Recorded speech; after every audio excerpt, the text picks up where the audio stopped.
Hello po, magandang araw po sa ating lahat. Kamusta kayong lahat? Okay pa ba?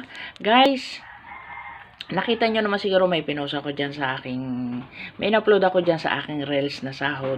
Guys, sa mga hindi pa nakakasahod, huwag kayong mag-alala. Sa tamang oras, makakasahod din kayo. Ang tagal ko rin pong inintay, 3 months po na bago ako nakapagsahod, pero hindi po ako nawala ng pag-asa.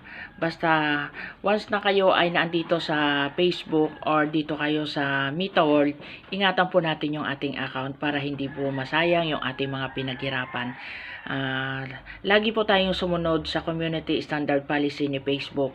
Kahit na po sinta-sintabo lang yung ating sahod, at least pinaghirapan po natin yan. Wag po nating piliin na mandaya para lang lumaki yung sahod natin. Ang dami-dami ko po dito mga kakilala na kiniklik po yung ads, yung isda na sinasabi. Pero yung po ay bawal. Wag po natin gagawin yun. Una, sa sahod ka. Once na kayo ay na-review, once na kayo ay napansin ni Facebook, bakit ganito lang yung views nyo, bakit ganyan kalaki yung sahod nyo, ibig sabihin nandadaya kayo. Huwag kayong mandaya.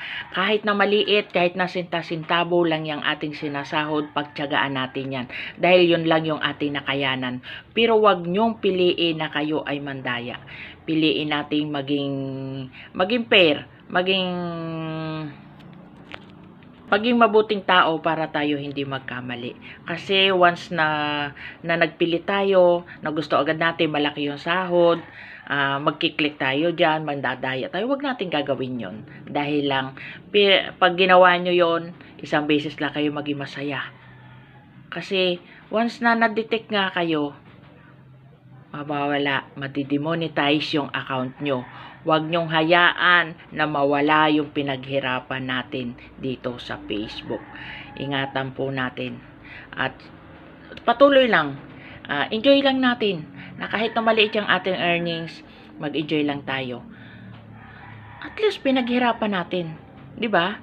Pagka pinaghirapan, tumatagal. Pero pag yan ay sinamahan nyo ng pandaraya, walang mangyayari sa inyo. Kayo ay mabilis lumubog dito sa MetaWorld. Yun lang po. God bless. Love you.